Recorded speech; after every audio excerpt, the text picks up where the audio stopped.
What the Seahawks just did to the Patriots is a perfect example of what your bank and any other company you have credit with is doing to you on a monthly basis. Straight fucking you. Let's go over how. What a bank statement is, or even from a credit card company, it is a business record reflecting their liabilities created in the ordinary course of business based on double entry accounting. When your statement shows a credit, that entry is not your money. It's the bank saying, we owe you this amount. That is not rhetoric. That's how deposits are legally defined. Why the credit entry matters. From 12 United States Code 1813 subsection I, a deposit only exists because credit is given or owed. The account balance is the unpaid balance. It is evidence of indebtedness. So every statement line that says deposit, credit, available balance is a standing admission that the bank is indebted, the amount owed to the account holder, and the obligation is recognized and quantified. A bank statement is not proof that you own funds. It's proof that the bank owes funds to you. When we actually look at 12 United States Code 1813I, the term deposit is the unpaid balance of money or its equivalent received or held by a bank or savings association in the usual course of business and for which it has given or is obligated to give credit either conditionally or unconditionally to a commercial checking savings, blah, blah, blah, blah, blah, that it is primarily liable.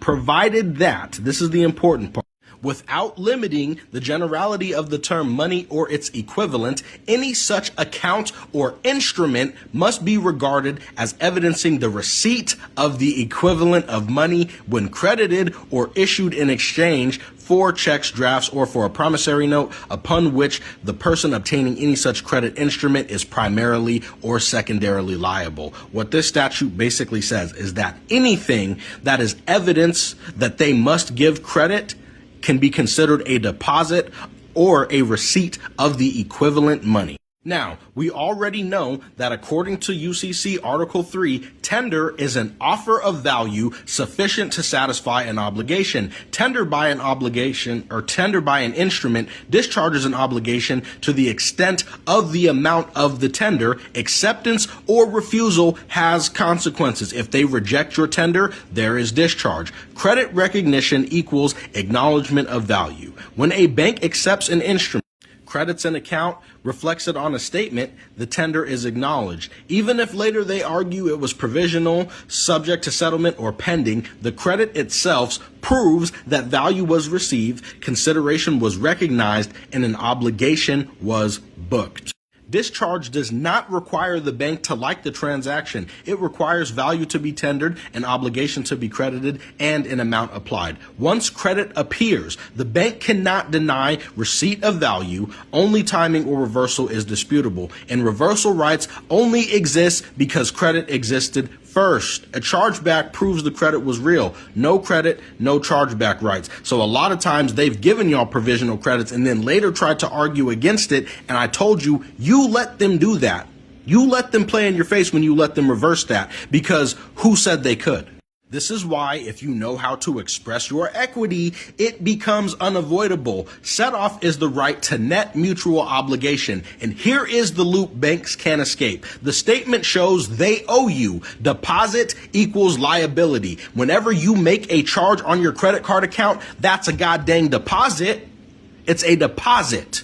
And that's a liability for the bank. You also owe the bank on your loan account, because once they deposit your asset, they then give you access to a liability account, which is why you have to pay. That means mutual obligations exist. Set off becomes mathematically and legally possible. Even when banks try to block set off contractually, they still acknowledge that the debt exists. You cannot have a debt without a deposit. It is impossible. They are just trying to control when and how it's applied. Set off doesn't create value. It reconciles existing credits and debits.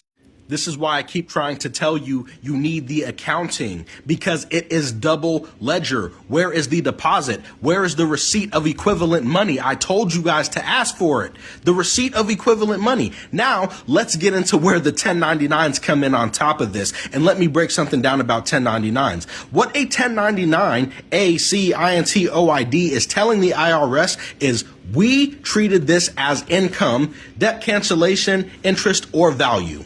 That statement cannot coexist with claims like no value was exchanged, it was just bookkeeping, no credit was issued, or funds never existed. If you have an account, you have evidence of a deposit, and that's why you can use these 1099s. It's also why you can use them to pay yourself, because you are creating that credit. Now, when it comes to the IRS, anyone who knows about the IRS knows, why are we entitled to a tax refund regularly?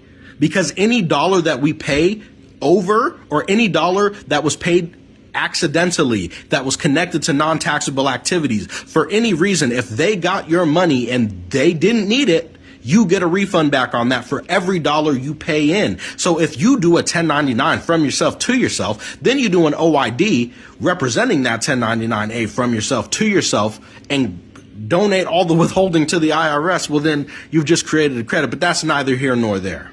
Now, the reason why that statement cannot coexist with claims like no value was exchanged is because deposits are defined as credit. Credit is indebtedness. 1099s report value recognition. Value recognition presupposes accounting entries. You can't have no credit and a reported financial event. That is an accounting impossibility. So either you gave them something or you didn't. So banks often assert no money was received, no funds were exceeded, customer created the value, it was merely provisional, but then they issued credit, reported interest on it, reported a cancellation, or claimed a tax event occurred. One side must be false. Either the credit was real and the obligation existed, or no credit existed and the 1099s are false. Why this matters procedurally? Because this contradiction undermines affidavits, weakens pleadings, and forces evidentiary explanations, and it shifts the burden back to the bank. You're no longer arguing theory, you're forcing them to reconcile their own books. Where the fraud comes in is the fact that they sold your interest to investors when they had no right to do that. Federal law defines deposits as credit owed by a bank and evidence of indebtedness. That is what a deposit is. Bank statements are business records admitting that liability under the UCC. Crediting an account constitutes acknowledgement of value and creates rights of tender, discharge, and set-off. When banks issue 1099s or claim tax events, they affirm the value was recognized. A party cannot simultaneously deny the existence of credit while reporting financial events derived from it. Any such position is internally contradictory and legally unsustainable. This is why you have to read the UCC, read the banking laws, because I keep trying to explain. If you understand your position, then you understand why it is you're able to do this in the first place. It is not mumbo jumbo. It is not magic. It is law. This is how they define things. And we are not actually receiving any consideration. We are the consideration.